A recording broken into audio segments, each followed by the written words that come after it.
Morning, y'all. Today we're going to take a little look at Raymondo's golf swing, otherwise known as Rory, Reyes, Ray, the man with many names. I think lots of people will learn and be quite intrigued. Oh, that's not meant. I'm not pouring milk in there, am I? In what Rory does well and what Rory can't handle, obviously, because you see such massive kind of variations in shots from the guy, from hitting great shots to some of the worst. So, you know, it'll be a good lesson for everybody. So let's take a little look at Raymondo's Reyes, the multi-named magician, and his golf swing. Today's vlog's gonna be a funny one though, because starting now here at 8 o'clock in the morning, and I've got a meeting I've got to leave for soon, and I went back to about 1:30, so there will be a massive chunk of the morning where I'm not here. Little question for everyone over the weekend. Who's going to be monitoring their strike when they play this weekend? Post comments down below. As always, hit that thumbs up button. Don't be afraid to subscribe to the channel if you don't already.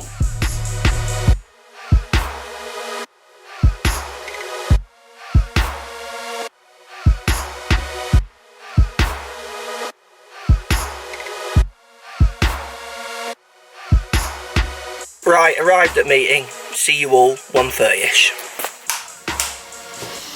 Right, I'm back. Meeting adjourned. Should we take a look at Rory's swing and talk about what we see and what I've talked to him about as well, and then also the things that he will struggle with because of the style of player he is. So we're going to start with his driver here down the line. Lots of people say he stands too far away. Don't know where they get that from. I don't agree. And they also talk about his posture. Rory has maybe some of the most efficient lines and posture I've seen apart from Adam Scott. So when I see those comments come up, it literally throws me. Rory makes what we see a pretty active backswing. Now we have talked to Rory about his wrist angle, so the angle between his wrist and his arm up here, which we'll come into more detail in a second, which he's trying to do in this picture, and he does have some good results with it, which we'll come to. The other big thing we've talked about with Rory, which he really struggles with, which is to do with the time and what have you, is his very high handle delivery that we see from Ray. He's not afraid to get that club way up in the air, which for his speed and the amount of times he plays, say in a week or in a month, can cause massive inconsistencies for people. So we're going to talk a little bit about some ideas of what he can do, and we'll share with him what you need to look for maybe when you watch him on the videos and on the vlogs next. Go on then. So first thing we did, or try and did with Rory, and I talked about this with him kind of long time ago actually, it's just getting him to action it, is we talk about his wrist angles. Rory doesn't understand, or didn't, how to use angles he creates in his wrist as he goes back and down, how it influenced his impact, how it influenced the direction of the ball, and how it influences loft. So you'll see us say he gets high wafting shots sometimes. So Rory has a tendency to try and add a lot of angle into his wrist, or maintain angle that he keeps, that everyone has at the start. So it's called extension of the wrist, so between the wrist and the lead arm, the left arm in his case. So he's quite happy to try and keep those angles in. So what we see him trying to do at the bottom, and obviously this is it doesn't all happen at the bottom because that's happening so quick, but you see it come out at the bottom, is that we see this kind of massive flipping forward and raising handle as he tries to recover what his wrists have caused. So the first thing we did with Ray, and you can see it in this iron swing where he hits a little gentle draw. This was on the Greatest 18 that we filmed recently. This shot actually finished quite close. Bit of a lucky bounce, but it was a good shot. It drew into the slope, if I remember correctly. He tries his hardest to keep that lead wrist flat on the way back and the way down, which does start to encourage some better dynamic loft delivery angles, which allows him to get proper trajectory, then in turn better distance.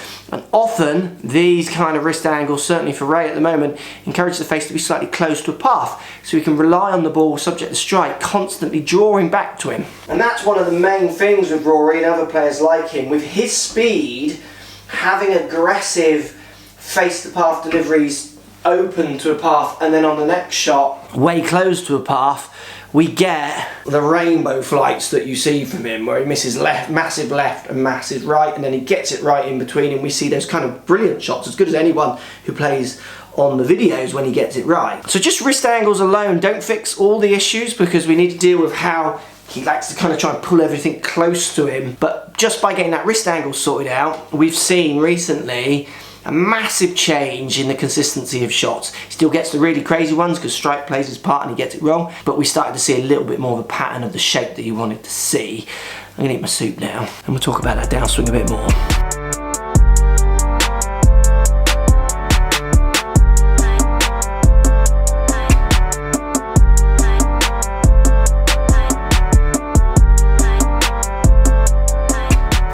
So the hardest lesson for Rory to learn, to take on board and to change is how he uses his wrist angles in the way down on his downswing. Not only this way, but a little bit with what we'd call ulnar or radial, so hinging down or hinging up in relationship to this way. And in turn how close he wants to get to the handle. So what I mean by that, Rory is very keen to try and pull everything that appears on the 2D camera kind of in towards him. Now, the trouble with that is if he doesn't get this angle out, he's going to crash. So basically the club's either not going to hit the ground or he's going to hit the ground in the wrong spot. So if you contrast that to someone like me who's hitting in a much more consistent face to path control and club path control and strike to a certain extent.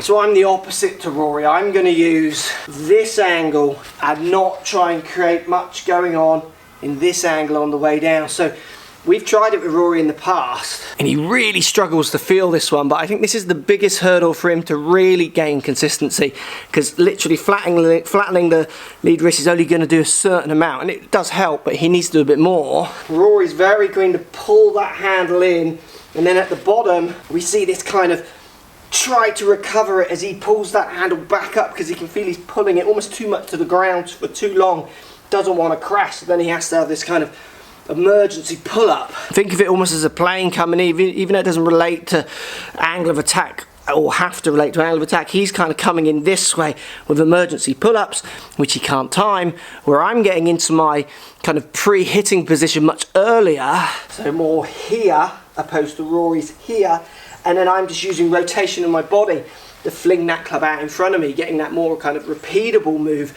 of those natural forces just throwing that club out. So for Rory, ideas of laying the shaft down and even casting the angles away on the downswing. You'll see Lockie trying it at the minute and he struggles to do it as well, feeling like you're going this way on the downswing while at the same time letting that club go behind you. If you can keep that lead wrist flat like he's doing, bit more body rotation. Because you'll notice on the follow throughs of Rory, he's not that rotated around his left hip because he doesn't need to be. He's spending more of his time dealing with a handle, feeling like it's going to career into the ground and then whacking it up. Where my rotations are greater around my, say, left leg, because they need to be. Because I'm taking angles out and then using rotation to get everything to try and marry up down the bottom of impact. And this is the hardest thing for Rory to fix, because it just feels so different, and even Matt struggles to get it in his head when he works with it. So it's an interesting one which we'll see how it develops. And my last point, which we're going to go into later, makes it kind of quite obvious why he would find this hard, and maybe why he wouldn't want to go this far to make improvements, as in he would want to, but he's just not prepared to sacrifice what he's really here to do. So obviously Rory has other issues. He needs serious work with his short game, putting, chipping. I've given him some ideas with his putting that does show through sometimes, but again, it takes work. Chipping, obviously serious issues with strike, which is other related issues, which we could do in another video maybe. Now I phoned Rory up earlier to explain to him that we'd looked at his swing and just to get some of his thoughts on what we already knew and what he thought going forwards of how he could improve or not. And I think the main point you're going to get from this when you watch this conversation is that people forget that Rory's just here for the fun. He wants to be a bit better, but not that fussed. He enjoys kind of playing golf with his mates. He enjoys going around the world and playing golf with us, which I'd class his mates. We're his mates as well. Anyway, check out the call. There he is, Raymondo's. How's it going? Good, thank you. So I've spent the day taking apart your golf swing and rebuilding it for you. So I'd like you to post a comment if you're around at 8:30. Try and get close to the early comments and post. Let me know what you think of the ideas. So if you've rebuilt it already, then I'm going to play really well on Sunday, yeah? Well, if you watch the video, I see in the comments, why does this guy play with 2 pros and still hits it like this? Well, that's missing the point of lessons. I mean, if I was a magician, I wouldn't be playing golf with you. I'd be in every Harry Potter. I'd be in every movie there is. I wouldn't be wasting my time with you jokers. Do you know what I mean? You'd be lucky if you're a magician. Which is always the bigger message that, I mean, my students understand it who have known me for a while, which I try to get across, is it's actually all on you now, which you kind of proved with wrist angles, which was the first point, which I'm sure would be the first point that you really know that we've hammered home for you for a long time, isn't it? And it was finding a feeling which I could then take to the course and kind of semi-confidently replicate. And it took a long time to find that feeling, which I'm sure you'll touch on it in your video. I don't practice because A, I don't get a lot of chance to, and B, when the time I do have for golf, I'd rather play and have fun than absolutely. Work and that's one of the key messages in all lessons, and every good coach would tell you the same, which again is why it's all I can do is tell you to stop smoking. If you choose to not smoking or not is your decision. If you come back to me and say, I had a stressful week, so I've had 20 this week, well, that's not mine. All I can tell you to do is stop smoking, basically. Yep. It's the kind of patient-doctor relationship. I can be polite or not about my answer, but if we want to bear it, roll it back, that it's still the same answer in amongst all the please and thank yous and politeness. That's why I've never been very good at being a doctor, because I'm not very polite. With the wrist angles, we've definitely seen a progression, haven't we? In the last few videos, we've seen a progression in your ability to keep the ball on the planet more often. Yep, 100%. And it's like a totally different type of shot. It's not like I'm scabbing it in play, which I do every now and again, but lots of those shots are hit in Spain and Kent. Yeah. But like, as you said on one of the tees in Royal Cinque Port's, absolute brammers. Yeah, well, they're proper shots, aren't they? They're as in, like I always say it, which people I don't think see, and I think you didn't get it at the start that much, but you do now. I have a vision of what my shot wants to be like. If my ball goes to 4 foot, I'm happy it's at 4 foot, but if it faded when I was trying to draw it, I actually am quite angry and nervous for the next one, even though I'll take it on that situation. And I think that's one of the biggest differences that often isn't articulated enough. You see pros hit balls, take hands off club, and it ends up 10 foot away. It's because they know that's not sustainable, and in golf it's about sustainability, which I think kind of Dan proves, I prove, and then you and Lockie prove almost on the other end of the spectrum, not to be rude, but you know what I mean? We're quite sustainable, where you two are like really great and then like really rubbish and then really great, and then so you're just not sustainable. So the level of, I think, enjoyment stroke consistent scoring is reflected in that sustainability, isn't it? Bloody fun to watch though, isn't it? Yeah, well that's that as we've created the Muppet Tour, I think it shows that where most people want to say unlucky, which I find more patronising. Yeah. It's actually more fun if you all giggle about it and rip each other a bit. Yeah, for me personally, I think is why golf struggles. Some people take it, so golf booms because people take it on, and then lots realise how tough it is and how aggressive mentally it is. And that often is what then gets the number to not spike. Completely. Where lots of people think it's just dress rules, and I mean, they all play their part, but I actually think how the game eats you and spits you and how you react to that is one of the biggest things to keep in, even if you're playing golf or not, sustainable. And me and Lockie... Well, I still play, isn't it? Because I just laugh off 90% of the bad junk. I mean, you get angry inside, but you still come back the next day smiling, It's when you're going home and it's affecting your personal life, or you come back the next day and you're already coming in with anger because, One thing I do hope that you've covered in this video... Go for it. This is a good test. This is a good test. If you could just point out how far I should or shouldn't be standing from the ball. I have mentioned that. On that bombshell, I think, I look forward to seeing the video. Yeah, I'll probably watch it tomorrow because I'm out tonight. Oh, lucky boy.